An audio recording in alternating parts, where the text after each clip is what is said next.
liberalizzare l'A27, il governatore del Veneto Luca Zaia torna a rilanciare sul tema. Da Autostrade dice sarebbe un bel segnale per un territorio che ha dato tanto.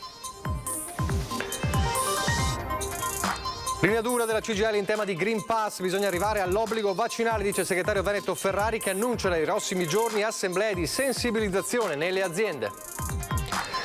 Nuova manifestazione di gruppi No Pass e Novax, stavolta sulle mura di Treviso, e ancora attacchi a Zaia, raffigurato come il diavolo, e la scritta "Non sfuggirai al giudizio di Dio". 5 profughi in fuga dall'Afghanistan, 2 dei quali minorenni, sono stati trovati dentro il cassone di un camion ad Osson di Casera. Ad allertare i carabinieri è stato il camionista. Dai politici alla gente comune, il ricordo di una giornata impossibile da dimenticare. La Marca torna a quell'11 settembre di 20 anni fa con la tragedia delle Torri Gemelle. Il fotografo di Oderzo, Diego Camilotto, era a New York quel giorno. Le foto scattate in quegli istanti e i suoi ricordi sono stati raccolti in un libro. Rapinava coetanei e giovanissimi, strappando loro le collaline d'oro e minacciandoli se avessero denunciato il furto. Un 19enne denunciato dai carabinieri. Elezioni amministrative nella Marca, occhi puntati su Conegliano. Lunedì sera dalle 21:15 a Ring, una puntata speciale con i 5 sfidanti della città del Cima. Telespettatori di Antena 3, buonasera e ben ritrovati. Il telegiornale di Treviso e dunque in primo piano le infrastrutture con il governatore del Veneto Luca Zaia, che oggi a Conegliano per il suo giro elettorale, lo vedremo fra poco, è tornato a rilanciare sulla liberalizzazione dell'A27. Sarebbe, dice da parte di Autostrade, un segnale importante per un territorio che ha dato tanto. Sentiamo. Spero che si possa anche pensare magari che Società Autostrade cominci a valutare anche l'idea della liberalizzazione della 27, che è una delle grandi sfide. Potrebbe essere un bel segnale di Società Autostrade per il territorio, che ha dato tanto a Società Autostrade. Rendere gratuita tutta la 27 da Mogliano a Belluno, in una parola liberalizzare. Il governatore del Veneto rilancia un appello più volte fatto negli ultimi anni e lo fa dopo aver appreso che Autostrade per l'Italia ha stanziato 1 miliardo per effettuare interventi nel nostro territorio. Mi auguro che siano finalizzati ai temi della sicurezza, in particolare di quella dei viadotti, spiega Zaia. Questa è manutenzione, ordinaria o straordinaria. Ma il numero 1 di Palazzo Balbi è chiaro: sto insistendo da tempo verso una direzione. Una direzione che ci permette comunque di fare tutto un ragionamento anche rispetto a una parte di territorio che necessariamente deve essere sgravata, o quantomeno, se ci sono risorse da investire, si investa per realizzare, diciamo, bretelle per raggiungere più velocemente i caselli autostradali e quindi mettere più in connessione col territorio questa infrastruttura che è nata nella notte dei tempi, e basti pensare a Treviso Nord, che finisce in mezzo alla campagna con nessun collegamento, anzi un collegamento l'abbiamo fatto noi come provincia sulla Pontebana. Un appello, quello sulla liberalizzazione, più volte rimandato al mittente delle autostrade a guida Benetton. Motivazione: le troppe perdite. Ora però lo scenario, con la transizione in corso dagli imprenditori trevigiani a Cassa Depositi e Prestiti, potrebbe cambiare. Questo potrebbe essere, come si può dire, un ritorno alla comunità, no? Io capisco che loro fanno impresa, non mi permetto di forzare, ma mi permetto di dire che comunque sarebbe un bel segnale. Green Pass e vaccini, la linea dura della CGIL, bisogna arrivare all'obbligo vaccinale, così il segretario veneto della CGIL Cristian Ferrari, che intanto annuncia il piano, quello di assemblee nelle aziende nei prossimi giorni per sensibilizzare i dubbiosi.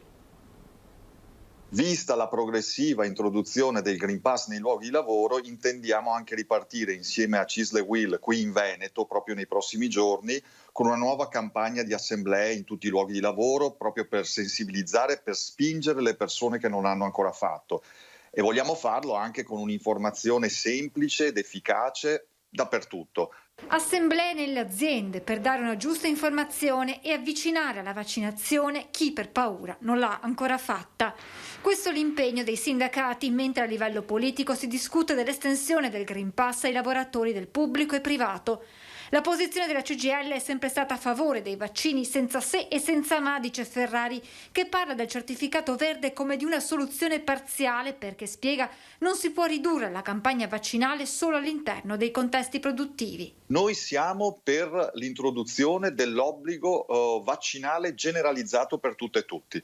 Nel rispetto dell'articolo 32 della Costituzione, quindi con una legge che lo stabilisca, perché non ci convince un modo di portare avanti la campagna di immunizzazione frammentato, parziale, parcellizzato, come in qualche modo si sta facendo. Una legge che introduca l'obbligo vaccinale per tutti è l'obiettivo a cui secondo il sindacato si deve puntare, e nel caso vi siano dei provvedimenti per chi non dovesse rispettare la norma, la posizione della CGIL sarà la stessa assunta per il personale sanitario per il quale l'obbligatorietà è già in vigore. E nel momento in cui si è tirata la riga e si sono accertate delle posizioni che non avevano rispettato quell'obbligo, abbiamo ovviamente rispettato la legge e preso atto purtroppo di una parte assolutamente minoritaria che non ha voluto, nonostante tutto, aderire alla campagna e che giustamente adesso è soggetta anche a delle sanzioni che sono previste per legge.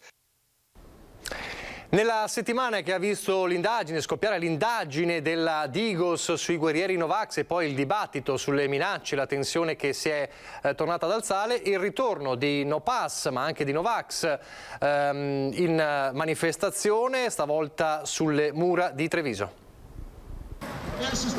Erano un centinaio i manifestanti No Green Pass che si sono riuniti nel tardo pomeriggio a Bastione San Marco. All'indomani delle rivelazioni del presidente Luca Zaia, minacciato dai Novax, il clima di tensione non accenna a placarsi, prendendo di mira proprio il mondo delle istituzioni. Lo testimoniano i cartelloni indirizzati al presidente, raffigurato in una caricatura dalle sembianze diaboliche che recitano «Non sfuggirai al giudizio di Dio». Con tanto di amplificatori, la protesta contro la certificazione verde, che nel corso dell'estate aveva avuto spazio in Piazza dei Signori per gridare il proprio no contro il Green Pass, non ha avuto l'autorizzazione in centro dopo la serie di lamentele sollevate dai negozianti. Spostata lungo le mura è tornata a raccogliere i critici sulla gestione della pandemia, sulle conseguenze della vaccinazione, con cartelli alla mano. Gli organizzatori hanno specificato il fatto che la manifestazione fosse stata autorizzata. E adesso parliamo della scoperta di un camionista che all'interno del cassone del camion ad Ossone di Caser ha scoperto 5 profughi afghani in fuga da un paese in mano ai talebani, la cosiddetta rotta balcanica.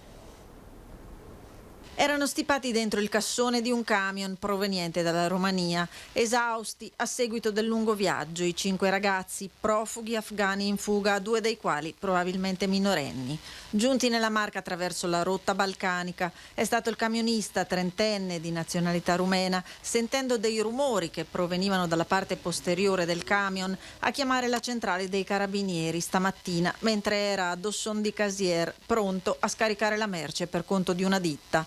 Sul posto i carabinieri di Casale sul Sile, Mogliano, Treviso e Casier, che aprendo il portellone hanno scoperto la presenza dei 5 uomini, alcuni doloranti, sono stati soccorsi dal 118, tutti poi portati in caserma per gli accertamenti. Un Afghanistan in mano ai talebani e la fuga dei militari americani, ma non solo dell'impegno, insomma, della fine dell'impegno militare in Afghanistan di queste settimane che ha creato tanto dibattito e tante polemiche. Un impegno che era iniziato esattamente 20 anni fa, dopo l'attentato alle Torri Gemelle. Oggi, l'11 settembre, un po' tutto il Veneto, tutta la Marca si sono interrogati, hanno ricordato dove erano quel giorno. Lo apriamo questa finestra proprio sull'11 settembre con il ricordo del governatore Zaia. Io allora ero consigliere di amministrazione di Save dell'aeroporto di Venezia e avevamo quel giorno consiglio di amministrazione. È arrivata la notizia dell'attentato, ancora non ben definita, e ricordo che la cosa più toccante è stata vedere il volo della Delta Airlines, che era decollato poche ore prima, tornare indietro, atterrare a Venezia, perché ricordo che in quel momento si chiusero anche tutti gli aeroporti, e vedere questo volo appena partito virare e tornare a Venezia. È stata una tragedia autentica, una vigliacca operazione da parte di questi terroristi. Purtroppo il germe c'è ancora in giro per il mondo e penso che sia fondamentale ricordare questi fatti per non dimenticare. Bisogna ricordare per non dimenticare. Non vorrei che qualcuno si fosse fatto l'idea che il problema non esista più.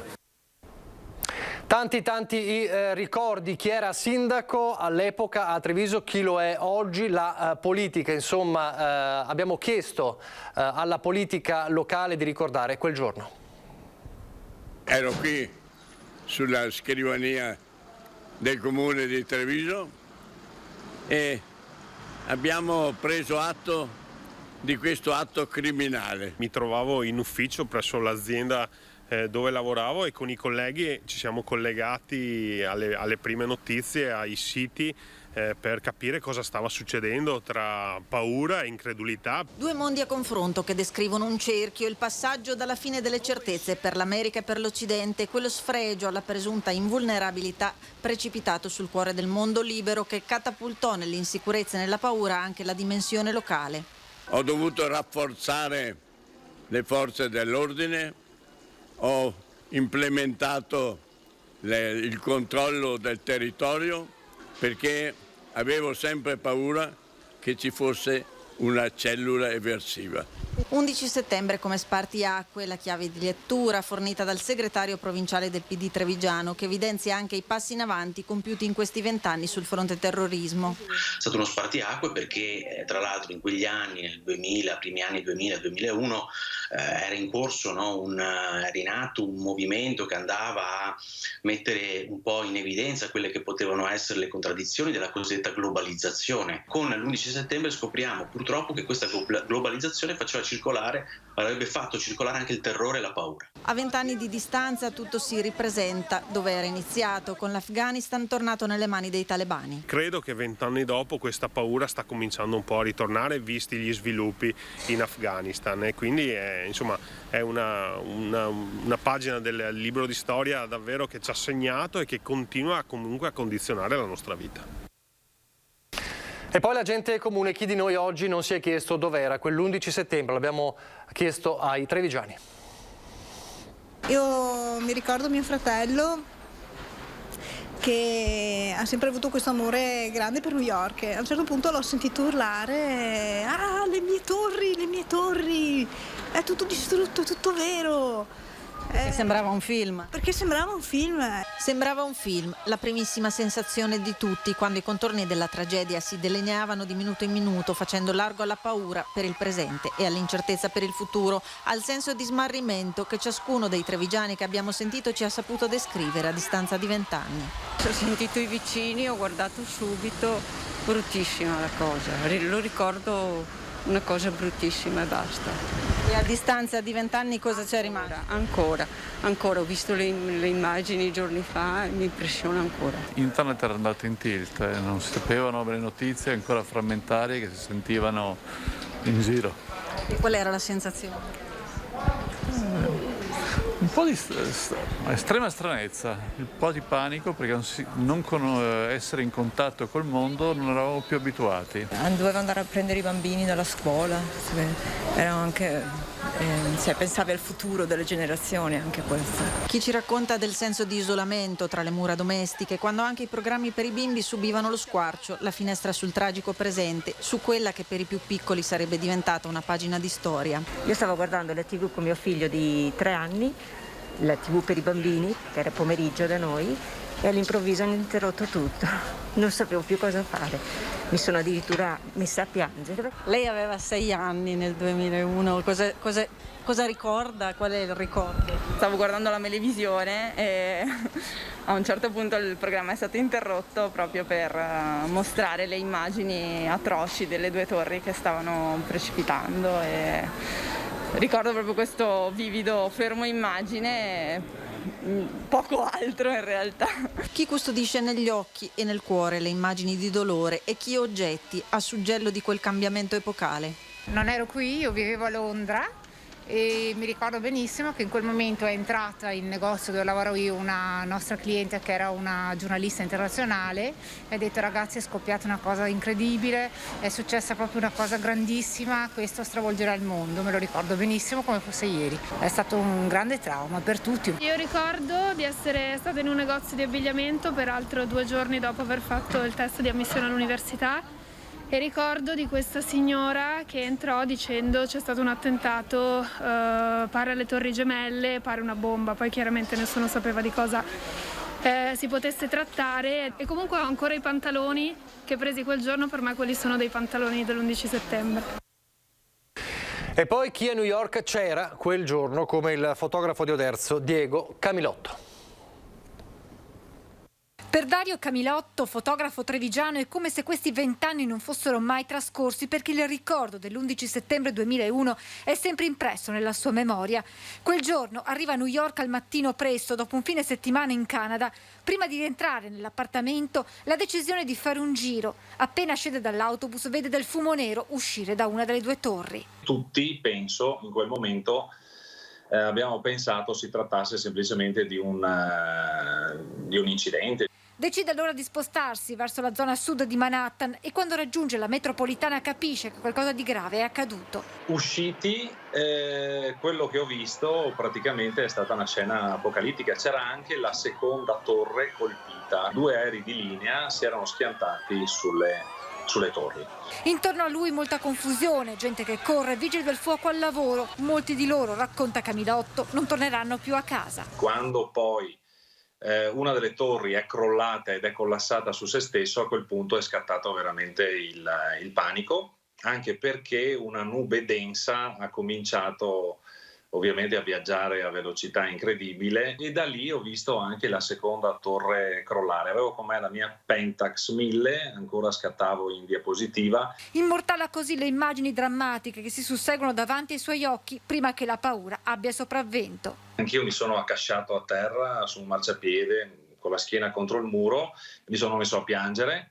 E poi ho un buco temporale di circa 8 ore dove non ricordo assolutamente dove sono stato e cosa ho fatto. Le linee telefoniche sono saltate, le uniche informazioni arrivano dai taxi. C'erano persone attorno ai taxi e io ero uno di quelli che ascoltavano le notizie. Da lì abbiamo appreso appunto che c'era stato un attacco anche al Pentagono. A quel punto è chiaro che New York e l'America sono state vittime di un attacco terroristico. Sgomento e surreale, atmosfera assolutamente surreale. Camilotto rientra nel suo appartamento. Le ore successive saranno scandite dalle immagini in TV, dal racconto di un vicino che lavorava nella Torre Nord e quel giorno era rimasto a casa e all'improvviso aveva perso tutti i colleghi, ma soprattutto dalla consapevolezza che nulla sarebbe più stato come prima. C'era il vuoto fisico lasciato dalle torri crollate, racconta Camilotto, e il vuoto interiore. Sembrava che tutta l'energia che di solito New York ha, che ti graffia la pelle perché è una città incredibile, fosse svanita in un attimo. E adesso la cronaca, raid violenti per rapinare i teenagers dello Pitergino Mottense, un 19enne individuato e denunciato dai carabinieri. Puntava giovani e giovanissimi della sua stessa età. Aggressioni fulminee e violente, poi la fuga, non prima di averli minacciati. Era diventato il terrore dei teenagers dello Pitergino Mottense, il 19enne romeno che i carabinieri della compagnia di Conegliano hanno individuato. Bersagli e modus operandi erano gli stessi. In particolare il 19enne come modus operandi aveva quello di allontanare dal gruppo di amici il soggetto individuato come vittima, minacciarlo, strattonarlo e strappargli la collana d'oro che aveva addosso. Subito dopo le minacce: se parli ti cerco e ti ammazzo. 2 vittime in poche settimane. Il primo colpo a Oderzo la sera del 20 agosto scorso, quando un 16enne di Fontanelle che stava passeggiando con amici si è visto avvicinarsi il giovane malvivente che lo ha confuso con le chiacchiere e gli ha strappato la collana in oro che portava al collo. Il secondo raid a Motta di Livenza, ad essere aggredito un coetaneo del giovanissimo malvivente nei pressi di un bar. Collanina strappata e pugni per guadagnare la fuga. Le indagini dei carabinieri si sono attivate subito, evidente la similitudine tra i 2 episodi, finché i militari dell'Arma sono arrivati al 19enne straniero residente nel Mottense e denunciato. Successivi approfondimenti hanno consentito di ritrovare presso un compro oro dello Pitergino la collanina in oro giallo sottratta nel secondo dei 2 episodi, posta sotto sequestro e già riconosciuta dalla vittima. E poi il blitz, invece, il controllo dei carabinieri del NAS nella mattinata di oggi in un chiosco pizza e kebab del Duomo nel centro storico proprio di Treviso. L'intervento è nato da una segnalazione di un cliente che 2 settimane fa aveva trovato una blatta, uno scarafaggio nel panino appena acquistato, e poi appunto il blitz dei carabinieri del NAS che hanno trovato altri insetti tra gli elementi in cucina e poi anche nel magazzino. Il chiosco attualmente è chiuso e sono ora al vaglio i provvedimenti nei confronti dei proprietari dell'attività. Pochi istanti di pubblicità, poi andremo a Conegliano per la sfida elettorale. Rieccoci in studio in diretta. Allora, lo dicevamo, le amministrative del 3 e 4 ottobre, andiamo a Conegliano, la presentazione stamane di una delle liste, la lista della Lega a supporto del candidato sindaco Piero Garbellotto, sostenuto da Lega, Fratelli d'Italia e da Una Civica. Imprenditore e presidente dell'Immoco Volley, risponde tra gli altri anche a chi obietta che con troppi impegni si fa fatica a fare bene il sindaco. Sentiamolo. Se mi eleggete sindaco, io crepo in quell'ufficio, ma Conegliano la sistema. Grazie. Questa è la volontà del candidato sindaco Piero Garbellotto, sistemare la città dopo l'immobilismo degli anni scorsi e il commissariamento. È una città dove sicuramente non ci sentiamo a nostro agio come ci sentivamo prima, è una città che ha dato forti segni di insicurezza a partire dalla stazione, dallo shopping center, a partire dalla piazza quando è successo quel brutto fattaccio di uno scontro tra bande. È una città con 50 vetrine vuote, questo non significa parlare male di Conegliano, ma il medico pietoso fa la piaga cancrenosa. E quindi bisogna fare una fotografia dello stato dell'arte ed è una città che ha bisogno di ripartire velocemente, partendo dalla sicurezza per poi agganciarsi al patrimonio dell'UNESCO, quindi alla crescita economica, al decoro con l'ordinanza del decoro che abbiamo già detto e spiegato diverse volte, alle politiche sociali con la Conegliano Card, allo snellimento della viabilità perché come vedete è strozzata e anche oggi che sabato mattina c'è confusione in centro e questa dovrebbe essere una piazza e non un'area così trafficata. E infine l'urbanistica che va calmierata perché ci sono troppi centinaia di migliaia di metri cubi previsti. Un piano di intervento pianificato su 2 livelli, prima gli interventi immediati, poi quelli a più lungo respiro come la soluzione per l'ex Zanussi, ora di fatto discarica a cielo aperto nel cuore di Conegliano. È un programma corto perché deve essere capito da tutti, è come se fosse l'indice del programma lungo, così anche mi immagino la signora Maria o il signor Mario lo può leggere, può capire immediatamente che cosa vogliamo fare, quali fatti, poche ciacque e tanta voglia di lavorare. E allora Conegliano è sotto i riflettori ovviamente degli 8 comuni al voto, i riflettori principali sono puntati proprio su Conegliano, degli 8 comuni al voto nella Marca, allora i riflettori anche di Ring saranno puntati sulla città del Cima. Lunedì sera la puntata speciale proprio di Ring dedicata a Conegliano, al voto di Conegliano con i 5 sfidanti.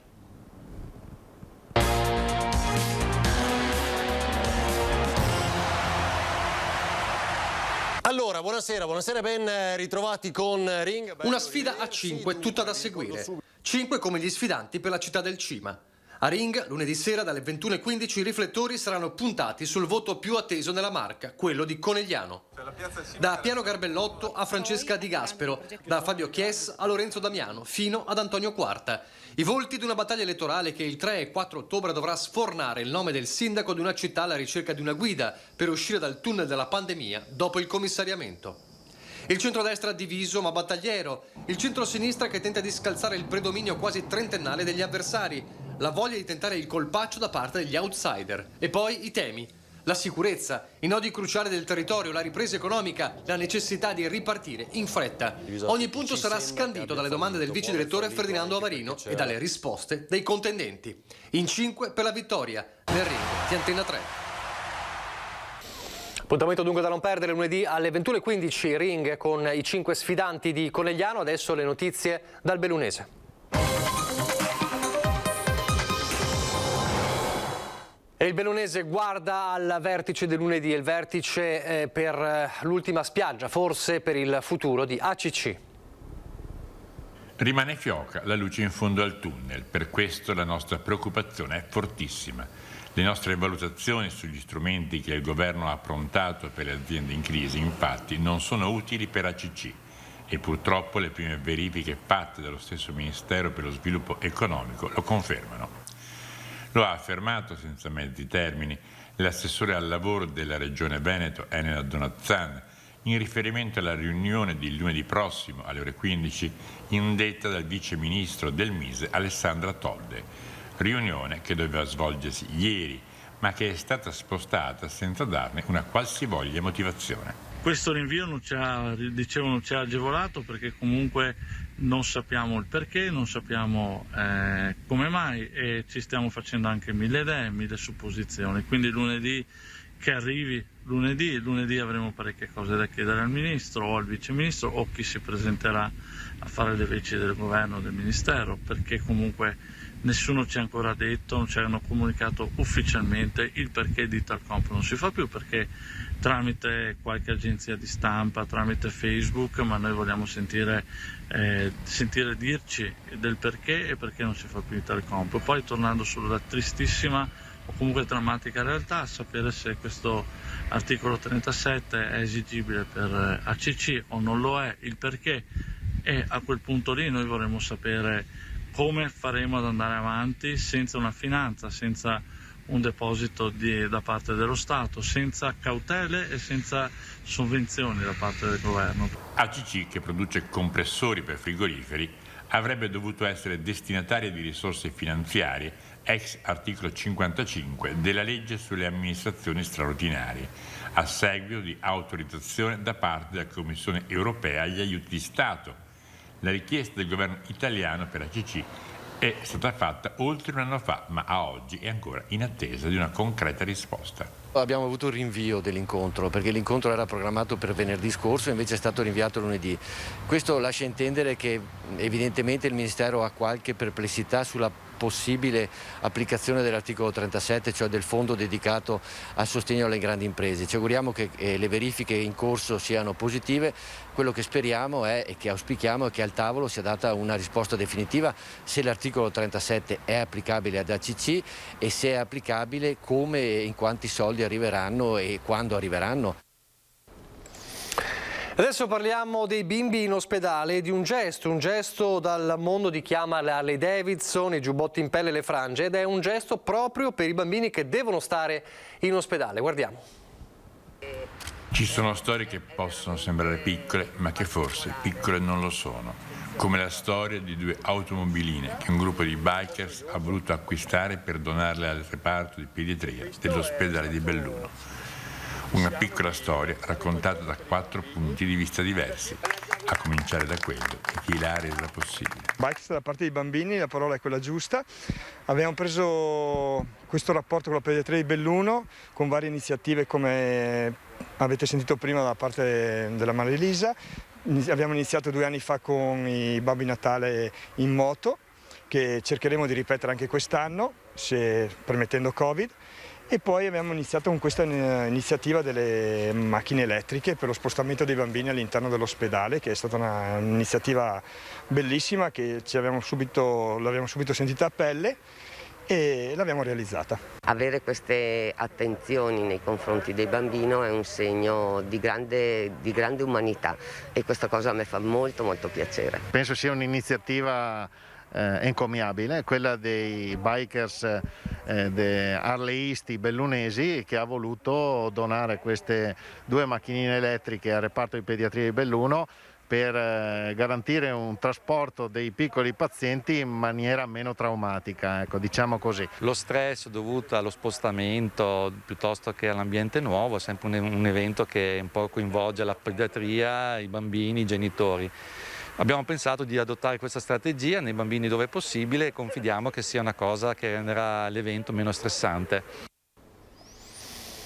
Le parole dell'assessore regionale all'agricoltura Federico Caner, che dice: siamo molto orgogliosi che sia stato riconosciuto e misurato attraverso un sistema di certificazione nazionale l'enorme valore ambientale di prati e pascoli del Pian Cansiglio. Pian Cansiglio, dove in questi giorni si sta svolgendo una importante manifestazione dedicata alle foreste, alla cui inaugurazione ha partecipato un collega di giunta dell'assessore Caner.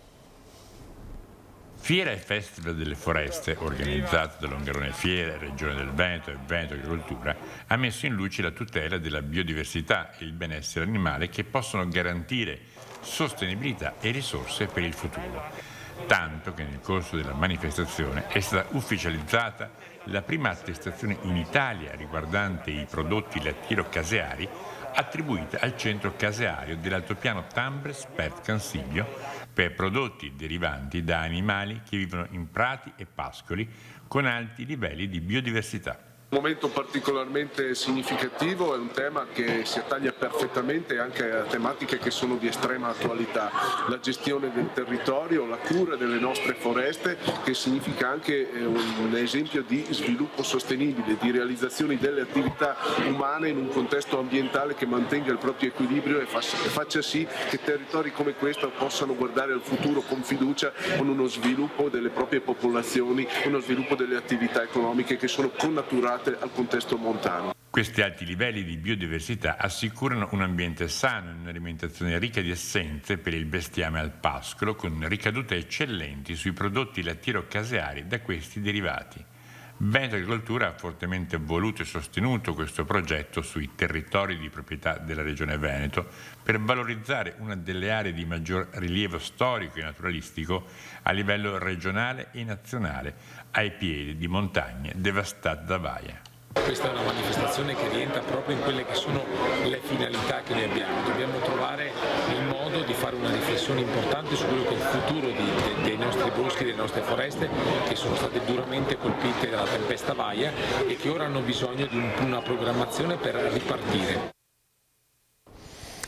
Prima abbiamo parlato dell'appuntamento di lunedì sera 21:15 con Ring, con la puntata dedicata al voto a Conegliano con le 5 sfidanti, ma adesso invece vi parliamo dell'appuntamento di domani sera alle 20:30, perché tornano gli alpini in diretta su Antenna 3. Domani sera infatti alle 20:30 ci collegheremo con il Duomo di Oderzo per il secondo evento programmato per i 100 anni della sezione di Treviso, che si può fregiare di avere al suo interno 6 cori e un ottetto vocale che si esibiranno ognuno con 2 brani distintivi delle Penne Nere. Aprirà la serata il coro Ane di Oderzo con Nicolaievka e Ortigara, mentre la chiuderà il coro Alpini di Preganziol con Da Udin siamo partiti e Iosca La Rossa. E quella di domani sera sarà la prima di tutta una serie di dirette programmate da Antenna 3 per seguire gli eventi del centenario di sezione per Treviso, perché siamo da sempre la televisione degli alpini. Dunque appuntamento domani sera alle 20:30, ma ne parleremo anche nel corso della prima edizione di domani per parlare di questo evento che sarà in diretta domani sera alle 20:30 su Antenna 3. 7 cori, una sezione, quindi la TV degli alpini che vi riporta di nuovo in diretta con la musica delle Penne Nere. Prima di salutarvi un ultimissimo aggiornamento sulla mostra del cinema. Chi ha seguito il telegiornale del Veneto di Venezia ha seguito anche i collegamenti del nostro Lorenzo Maier. Stiamo veramente per avvicinarci all'assegnazione del Leone d'Oro. Nel frattempo il buco di Michelangelo Frammartino, che è uno dei candidati favoriti al Leone d'Oro, ha conquistato il premio speciale della giuria di Venezia 78. Quindi vedremo se bisserà con il Leone d'Oro. Non è mai accaduto che si bissasse con 2 premi, questo tipo di premio 2 volte nella stessa edizione. Vedremo invece se sarà qualcun altro a ricevere il Leone d'Oro. Adesso vi lascio al meteo, arrivederci.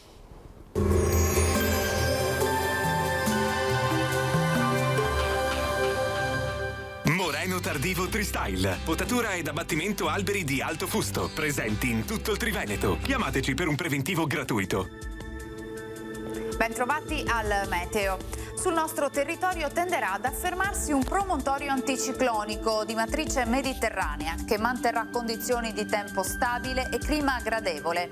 Il dettaglio di domenica 12 settembre. Sul Veneto bel tempo, tanto sole, lo vediamo, il cielo si presenterà in prevalenza sereno ma con possibili foschie fino al primo mattino sulle zone di pianura. In montagna dal pomeriggio maggiori addensamenti ma senza ulteriori conseguenze. Temperature minime tra 12 e 17 gradi, massime oscillanti invece tra i 26 e i 30 gradi. Ci spostiamo ora sul Friuli Venezia Giulia. Anche qui avremo un ampio soleggiamento un po' su tutti i settori della nostra regione. Il cielo sarà sgombro da nubi o al massimo velato. Temperature minime tra 14 e 20 gradi, massime sui 27-30 gradi. Infine diamo uno sguardo al Trentino Alto Adige, dove avremo poche novità, bellissima giornata di sole con qualche addensamento pomeridiano, ma in genere senza piogge. Temperature minime sui 14-17 gradi, massime sui 29-30 all'incirca.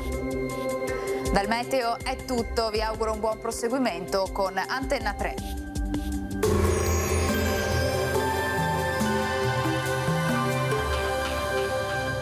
Moreno Tardivo Tristyle. Potatura ed abbattimento alberi di alto fusto. Presenti in tutto il Triveneto. Chiamateci per un preventivo gratuito.